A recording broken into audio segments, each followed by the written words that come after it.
And while that debate was going on, we had our own analysis here at the station. Our Dylan Morello joins us live here in studio with more insight on tonight's debate after hearing from some experts. Dylan?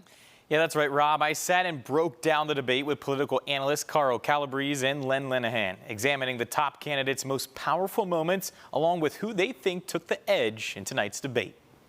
Calabrese and Lenahan say the most memorable and critical moments on Tuesday's debate was State Senator Sean Ryan's remarks on revitalizing Buffalo and Acting Mayor Chris Scanlon's response on the budget. Scanlon's strongest moment was trying to put forth a plan that, yes, we have a fiscal deficit, but I've got a plan to do something about it. Ryan he was the person who probably had objective was a vision for change. Calabrese and Lenahan both agree that the two front runners in Tuesday's debate were Ryan and Scanlon, both of which traded verbal jabs to start, as Ryan accused Scanlon of having a link to Republican provocator Carl Palladino. Chris Scanlon has received tens of thousands of dollars from Carl Palladino, and Carl Palladino has received tens of millions of dollars from the city of Buffalo. That ratio, like Chris, I would say you're a cheap date on this one. That didn't take long. I thought that would come up pretty soon tonight. I have not received $1 in this campaign from Carl Palladino.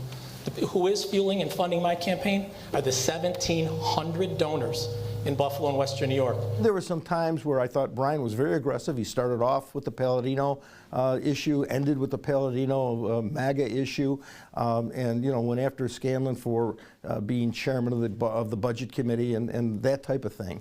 So he was very aggressive. I thought Scanlon, he had some good counter punches. For Calabrese and Lenahan, who came away with an edge tonight was unclear, but one candidate did shock them. The guy that surprised me was Rashid Wyatt. I thought he looked really good tonight. Not only did he have a command of the issues, but his personality came through. I think his strongest moment was, hey, these budgets that ran up the deficit, I didn't vote for them. As for who left something on the table, Calabrese says Scanlon had a 1-2 punch to get back at Ryan, but didn't use them. Especially with public safety. If you recall, Senator Ryan supported India Walton for mayor over Byron Brown. India Walton ran on a campaign of cutting 100 police officers and millions of dollars from the police budget. I would have been all over that if I were Scanlon, okay, when we got into the issue of public safety. And then on bail reform, the tactic should have been real examples of people who were let out under the bail reform that Ryan voted for and committed crimes. So how will this all shake out come election time? I think who's going to win this election is going to be the person who puts forth in the next 3 weeks the strongest vision for change. And there's still time to go. 3 weeks in politics is a lifetime. Overall, Scanlon looked like he could be mayor. Ryan looked like he could be mayor. And I think Rashid Wyatt elevated himself up to that level.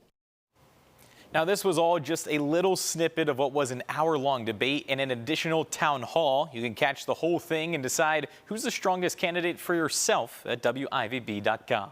In the studio, Dylan Morello, News 4.